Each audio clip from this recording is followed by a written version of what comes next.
welcome back to the Curious Kid podcast. We got curious about elevators way back in episode 43. That was back in July of 2019. Olivia was only 5 years old when we recorded that episode, and now she's 11. As you can see, it's taken us a really long time to finally get around to learning about an invention that's kind of like the elevator's cousin. Any guesses? Double mailbag! Double mailbag! Hi, Jacob and Olivia. My name is Aiden, and I live in Thornbury, Ontario, Canada. I love listening to your podcast. I'm 9 years old, and I'm curious about escalators. How do rectangular prisms come back on a track? Bye, Jacob and Olivia. Hi, Jacob and Olivia. My name is Jonah.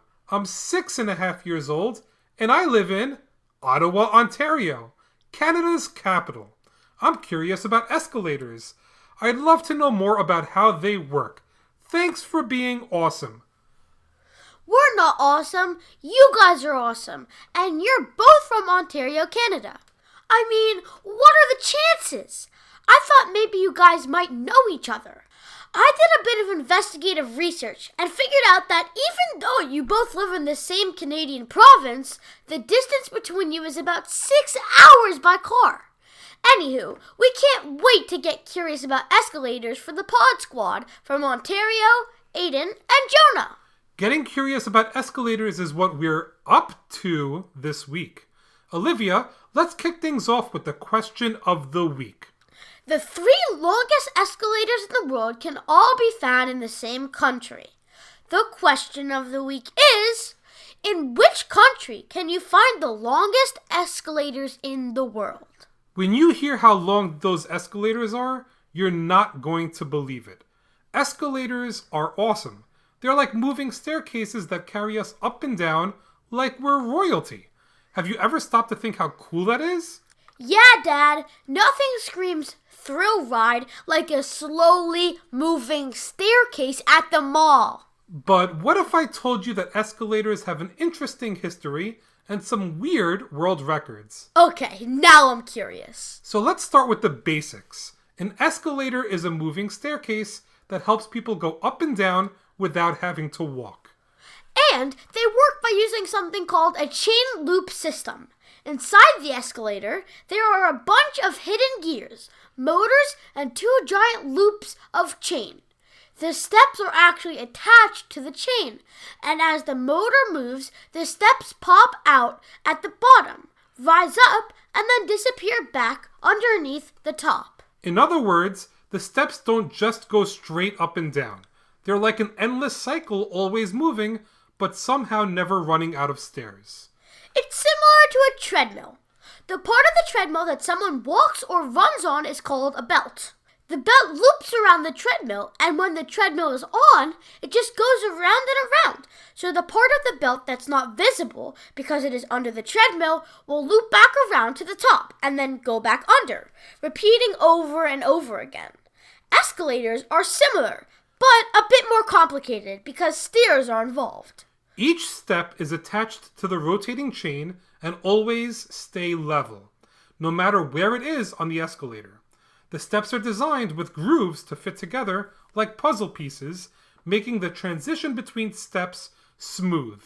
The drive system is the engine of the escalator, and it's located at the top of the system. It's an electric motor that moves 2 giant rotating gears that pull the chain of the steps in a continuous loop. The top and bottom of the escalator have hidden curved tracks that guide the steps. The steps flatten at the top and bottom so people can safely step on and off. Long story short, the motor moves the chains pull the steps travel up or down. At the top, the steps disappear underneath the floor, fold back down, and return to the bottom. And the best part is that when escalators break, they simply turn into stairs, so you can still climb up and down. That being said, escalators are definitely more convenient than stairs unless you're looking for a workout. But who woke up one day and thought, I know what the world needs, Robot stairs. Great question. The first escalator-like invention was actually created in 1859 by a guy named Nathan Ames. He called it a revolving staircase. But his idea never got built. Then, in 1892, another guy named Jesse Reno actually built one. It was more like a moving ramp than a staircase, and they tested it as a fun attraction at an amusement park. That's right. The first escalator was actually an amusement park ride found in Coney Island in New York, and people lined up to ride it for fun. It had an elevation of only 6 feet, and the incline was 25 degrees. It was so popular that within a week, it attracted about 75,000 visitors. You kids don't know how lucky you are getting to ride escalators for free without standing in line. So lucky! Engineers kept on improving the idea, and by the early 1900s, businesses started using them in department stores and subway stations. So, in a short amount of time, they went from being fun roller coaster wannabes to a helpful way to move around the mall. And if you're going to take a ride on an escalator, it's good to know escalator etiquette. Just about everywhere, the polite thing to do on an escalator is stand on one side to allow others to walk through on the other side. The interesting thing is that the side people stand on and pass on may differ from country to country. For example, in Canada, France, Germany, the United Kingdom, and the United States, riders usually stand on the right and pass through on the left. The opposite is true in Australia and New Zealand.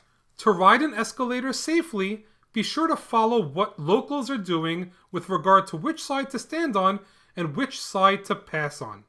Be sure that your shoelaces are tied when you get on an escalator. Also, no horseplay on the escalator. I know I sound like an old man when I say that, but people who mess around on escalators by running, jumping, or especially by sliding down the handrails can get hurt pretty easily. Just step on and enjoy the ride. Even though escalators are pretty cool as is, future escalators might be way cooler than the ones we have today. Some companies are working on energy-saving escalators. They stop moving when no one is using them. Napping escalators? I'm a fan of that. And what if I told you that scientists are even trying to make floating escalators? Excuse me, what? It's actually not a joke. Some engineers believe that in the future, escalators could use magnetic levitation, like high-speed trains, to move people up and down without actual steps. Well, I'm impressed. That's really cool. Before we get to Noah and his unbelievable facts, let's talk about another person that played a big role in the history of the escalator. His name is Charles Seeberger. He is the first one to realize that escalators are the future, and they could be helpful in lots of different places, not just as an amusement park ride. He also happens to be the guy that named the escalator. He came up with the word by combining escalade with elevator. Long before the Cadillac Escalade was a thing, the word escalade was used to describe using ladders to climb a wall. So Charles Seeberger cleverly smushed the words escalade and elevator together to create the word escalator. Before we hear about the ridiculously long escalators that can be found in a country to be revealed really soon, here's my brother Noah to take things up a notch with 5 unbelievable facts you need to know about escalators. Take it away, Noah! Fact number 1.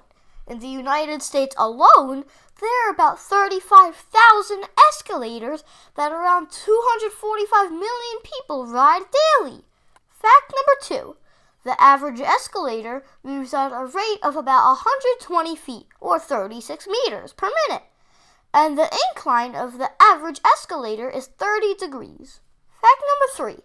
Some escalators are able to switch directions. I've seen these kinds of escalators at stadiums and arenas, where they go up before the game to help get fans to their seats, and then they switch and go down at the end of the game to help get fans back down to ground level. Fact number 4. The handrail on an escalator moves faster than the steps.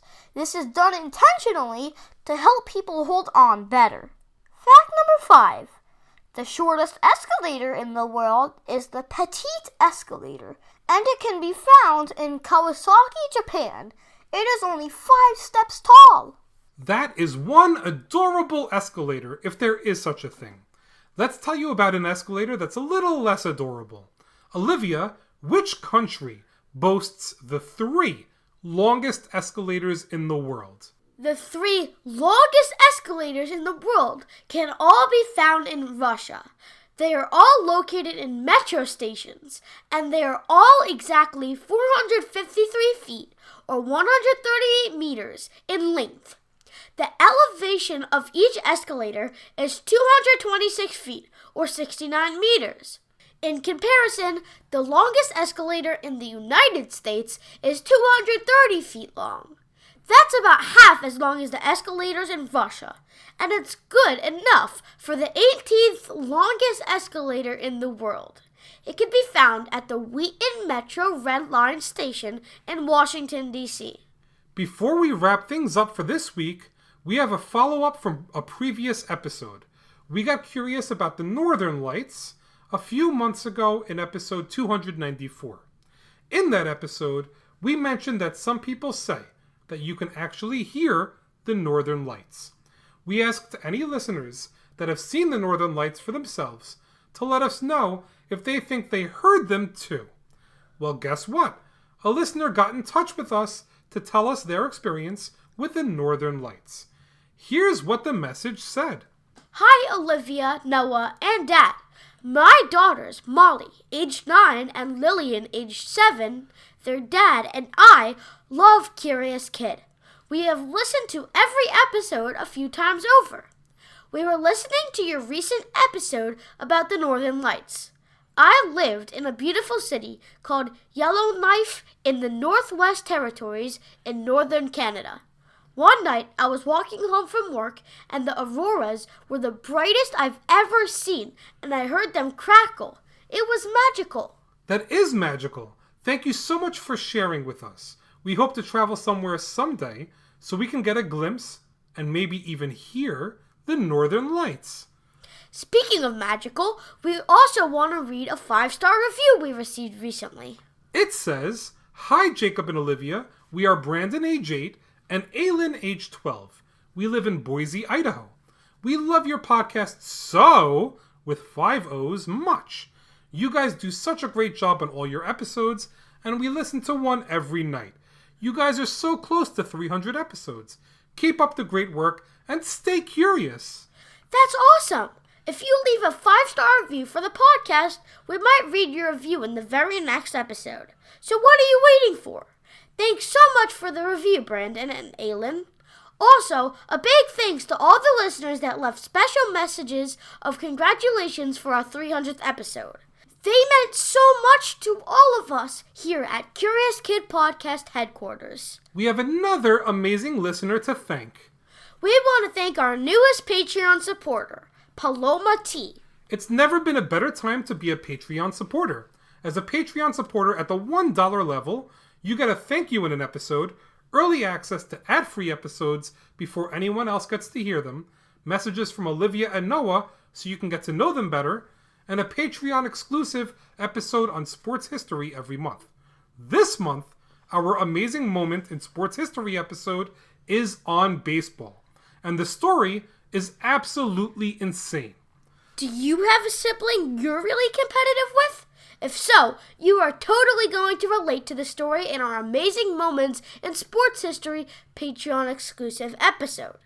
It involves something absolutely crazy that happened when brothers played against each other in a Major League Baseball game. You can find out more by following the podcast on Patreon by clicking on the link in the episode notes or by searching for Curious Kid Podcast on the Patreon website. And Patreon is spelled Patreon.